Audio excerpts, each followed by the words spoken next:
ఒకసారి వినండి అందరూని. సాధారణంగా ఎవరైనా చదువుకుంటున్నారు ఏమనుకుంటారంటే అటు అమెరికా అయినా వెళ్ళాలనుకుంటారు, లేదు ఇప్పుడు లండన్ అయినా వీళ్ళు చదువుకోవాలనుకుంటారు, హైయర్ ఎడ్యుకేషన్ అట్లాగే సెటిల్మెంట్ కోసం వస్తుంటారు, అటు ఆస్ట్రేలియా అనుకుంటారు, లేకపోతే న్యూజిలాండ్ అనుకుంటారు. సో సాధారణంగా ఫస్ట్ ఈ 4 కంట్రీస్కి ప్రిఫరెన్స్ ఇస్తారు: న్యూజిలాండ్, ఆస్ట్రేలియా, యూకే, అమెరికా. ఇప్పుడు అటు అమెరికాలో కానీ అటు యూరోప్లో కానీ ఇన్ఫ్లేషన్ రేట్ చాలా హైగా ఉంది. అంటే జాబ్ మార్కెట్ చాలా డౌన్ అయిపోయింది. జాబ్ మార్కెట్ బాగా డౌన్ అయిపోయింది కాబట్టి ఇప్పుడు ఎక్కువ మంది ఆస్ట్రేలియా ప్రిఫర్ చేస్తారు. ఆస్ట్రేలియా ఎడ్యుకేషన్ కానీ, అంటే ఆస్ట్రేలియా ఒక స్టూడెంట్గా వెళ్ళాలి అని అంటే దానికి మీరు చేయాల్సింది ఏంటంటే ఇంగ్లీష్ ప్రొఫిషియన్సీ టెస్ట్ అని చెప్పి ఐఈఎల్టీ ఒక ఎగ్జామ్ ఉంది. ఆ ఎగ్జామ్ పాస్ అవ్వాలి. అంటే ఆ యాక్సెప్ట్ వాళ్ళు అండర్స్టాండ్ చేసుకోవడం అట్లా ఐఈఎల్టీ టెస్ట్. ఐఈఎల్టీ టెస్ట్లో పాస్ అయిన తర్వాత దానికి సరిపోయిన ఫైనాన్షియల్, అంటే మేము ఆస్ట్రేలియా ఉన్నామని సరిపోయిన డబ్బులు ఉన్నాయని చెప్పి డబ్బులు చూపించాలి. తర్వాత మీ ఎగ్జామినేషన్స్లో మినిమం 75 to 80%, 85% మార్క్స్ డిగ్రీలో రావాలి. వస్తే you are eligible to go to Australia. Australia వెళ్ళే స్టూడెంట్కి బెనిఫిట్ ఏంటంటే నెలకి స్టూడెంట్గా ఉన్నప్పుడే 3 lakhs of rupees మినిమం సంపాదించుతారు. అంటే మీరు పెడుతున్న డబ్బులు మళ్ళీ వచ్చేస్తాయి. 3 lakhs పర్ మంత్ మీరు సంపాదించాలి. ఇక్కడ మనకి ఎంత వస్తాయి? 15,000, 20,000, 30,000. సాఫ్ట్వేర్ అయితే ₹1,00,000, ₹1,50,000. అక్కడ స్టూడెంట్గానే you can hand 3 lakhs of rupees per month. ఏ లేకపోతే 2.5 lakhs గ్యారంటీగా సంపాదించవచ్చు. అయితే అక్కడ మీరు ఉండాలి అని అంటే మీ ఖర్చే $2.5K, అంటే $2,500 ఖర్చు అవుతుంది ఒకరికి. అదే ఫ్యామిలీతో ఉంటే $4,000 ఖర్చు అవుతుంది. అట్లా కానీ 7 years కానీ ఆస్ట్రేలియాలో ఉండేట్లయితే you are eligible for Australia PR, permanent residency అని చూపిస్తారు. అక్కడ జాబ్ చేసుకుంటే మినిమం వేజెస్ ప్రకారంగా చాలా బాగుంటుంది. అంటే ప్రతి ఒక్కరికి కూడా హెల్తీ అండ్ హ్యాపీ లైఫ్ కావాలి. హెల్తీ అండ్ హ్యాపీ లైఫ్ ఎప్పుడు వస్తుంది? డబ్బులు ఉంటేనే వస్తుంది. మనకి అన్నీ కావాలి కదా. ఇవన్నీ ఎక్కడి నుంచి వస్తాయి? ఇప్పుడు ఈ ఫోన్ ఉంది, ఈ ఫోన్ ఇది ₹1,20,000. ఈ ఫోన్ ఇది 1,30,000 రూపీస్. IPhone, Apple phone. మరి ఇప్పుడు ఫోన్ కావాలంటే మరి మనకి ఎంత చేతులు రావాలి? అయితే ఇప్పుడు ఇండియాలో 90% వాళ్ళకి సిటీస్లో ఇల్లు ఉన్నాయి. 90% కారు ఉంది, స్కూటర్ ఉంది, మోటార్ సైకిల్ ఉంది, ఐఫోన్స్ కూడా ఉన్నాయి, అలాగే ల్యాప్టాప్ ఉంది. కానీ ఇవన్నీ ఈఎంఐ మీద తీసుకుంటుంది. ఈ 90%లో 75% things we get only through EMI, అంటే విల్ బి పేయింగ్ ఇంట్రెస్ట్. అదే కానీ మన చేతిగా 3 లక్షలు ఉందనుకో, మనకి ఈఎంఐతో పని లేదు కదా. మనకి ఈఎంఐతో పని లేదు. ఈఎంఐతో పని లేకుండా మనం కంఫర్టబుల్గా ఉండాలంటే ఏం చేయాలి? ఈఎంఐ ఏంటి? Future liability. 20 సంవత్సరాలు ఒప్పెడుతున్నాం మనం. 20 సంవత్సరాలు ఒప్పెడితే ప్రతి సంవత్సరం కూడా మన జీతం అటే వెళ్ళిపోతుంది.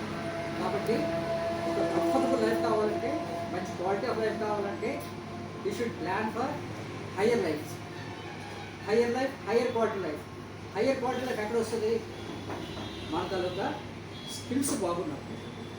మీరు ఏం చదివారంటే ఎవరు చూడదు.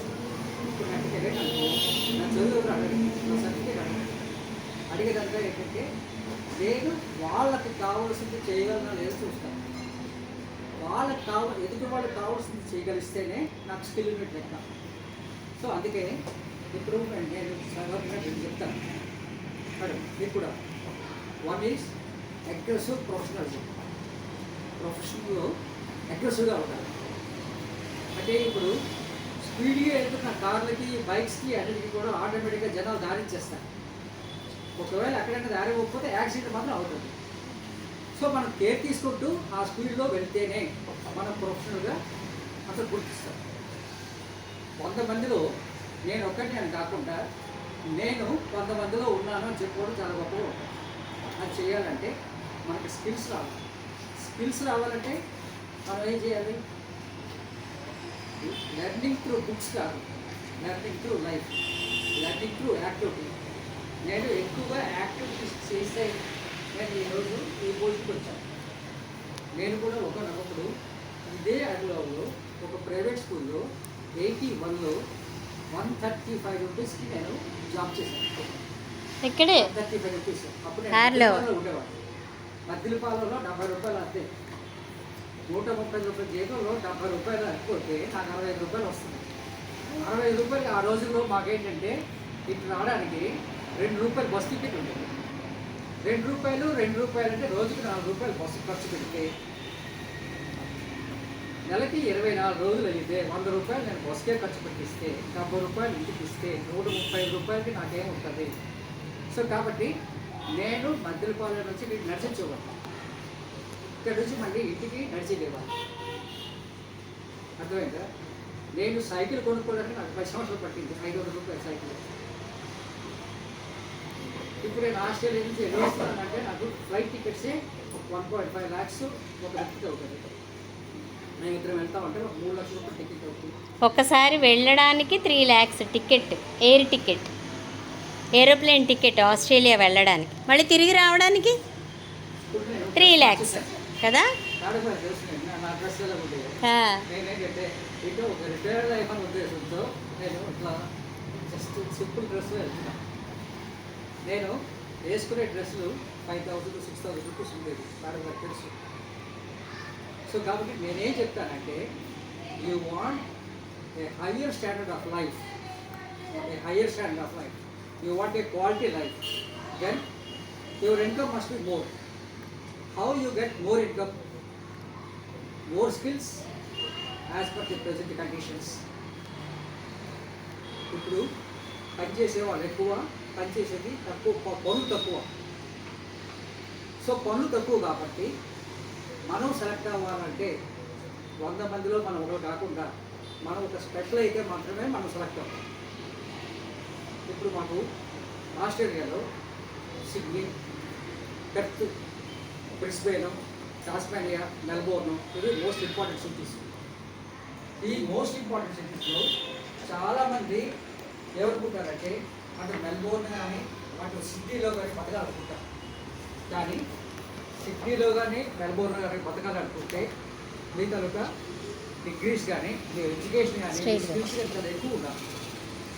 మాకు సిడ్నీలో $5,000 ఖర్చు అయితే మెల్బోర్న్లో మాకు $3,500 సరిపోతాయి.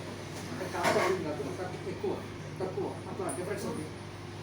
కాబట్టి అదే ఢిల్లీలో ఉండాలనుకున్నాం అనుకో మనకి నెలకి $1,00,000 కావాలి. అదే బాంబేలో ఉండాలనుకున్నాం అనుకో 2 లక్షల నుంచి 2.5 లక్షలు నెలకు కావాలి.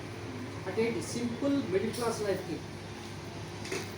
అదిలో ఉండాలనుకున్నాం అనుకో మనకి 20,000 రూపాయల జీతం వస్తే చాలా బాగుంటుంది లైఫ్లో. అదే సిటీలో మీరు ఉండాలనుకో మీకు 50,000 నుంచి 60,000 జీతం లేకపోతే మీరు అక్కడ ఉంటాయి. అంటే ప్లేస్ బట్టి కాస్ట్ ఆఫ్ లివింగ్ మారిపోతుంది. ఆ కాస్ట్ ఆఫ్ లివింగ్ బట్టి మనం బతకాలి అనుకుంటే మనకి హైయర్ ఇన్కమ్ కావాలి. హైయర్ ఇన్కమ్ కావాలంటే మనం యాక్టివిటీ బేస్డ్ ఎడ్యుకేషన్ నేర్చుకోవాలి. యాక్టివిటీ బేస్డ్ ఎడ్యుకేషన్ అంటే మేము ఏమంటా ఉంటే ఆస్ట్రేలియాలో వాళ్ళ కాన్సెప్ట్ ఏంటంటే community based education. Community education is more important స్టూడెంట్స్కి. సో ఈ కమ్యూనిటీ బేస్డ్ ఎడ్యుకేషన్ రావాలి అంటే మనం కమ్యూనిటీతో ఎక్కువ ఇంటరాక్ట్ అవ్వాలి. ఇప్పుడు ఆస్ట్రేలియాలో స్కూల్స్ ఎలా ఉంటాయంటే 3 రోజులే స్కూల్లో చెప్తారు చదువు, మిగతా 3 రోజులు పార్కులకు కానీ లేదు అంటే ఏ లైబ్రరీ కానీ తీసుకెళ్ళి చదువు చెప్తారు. స్కూల్లో లైబ్రరీ లేదు అనే పరిస్థితి రాదు. స్కూల్లో లైబ్రరీ ఉన్నా సరే స్టూడెంట్స్ ఊళ్ళో ఉన్న లైబ్రరీలోకి వెళ్ళి చదువుకోవాలి. టీచర్స్ కూడా వస్తారు. సో ఇలాగేంటంటే అక్కడ ఆస్ట్రేలియాలో ఒక క్వాలిటీ ఆఫ్ లైఫ్ రావడానికి కారణం అక్కడ ఏంటంటే 67 years ఏజ్ వస్తే కానీ సీనియర్ సిటిజన్ కాదు. ఆస్ట్రేలియా ప్రకారంగా ఇప్పుడు నేను సీనియర్ సిటిజన్. ఇక్కడ 60 సంవత్సరాలకే సీనియర్ సిటిజన్. పోమంటారు. అక్కడ ఆస్ట్రేలియాలో సీనియర్ సిటిజన్ అంటే ఏజ్ ఎంత? 60. Very good, very good. 67 అంతే కానీ సీనియర్ సిటిజన్ కాదు. సో ఇక్కడ ఇండియాలో ఇక్కడ ఆ ఫిట్నెస్ 60. ఆ లైఫ్ ఫిట్నెస్ ఇవన్నీ చూసుకుంటే మేడం గారు మీరు ఈ వీడియోని ఒకసారి టీవీ మీద కదా అలాగే పంపిస్తాను. పంపించు.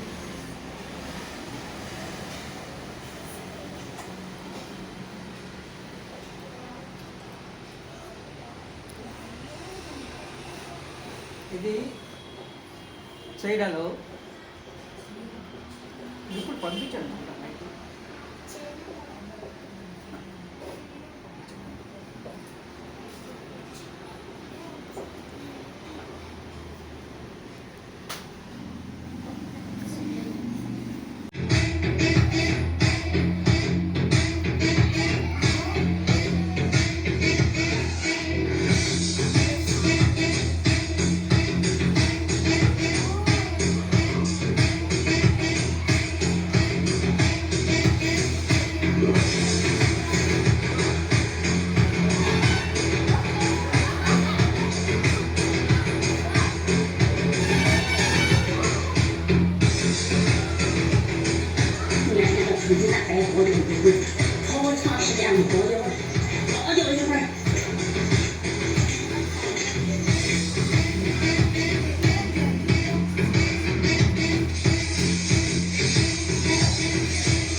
ఆస్ట్రేలియాలో ఒక ఇంట్లో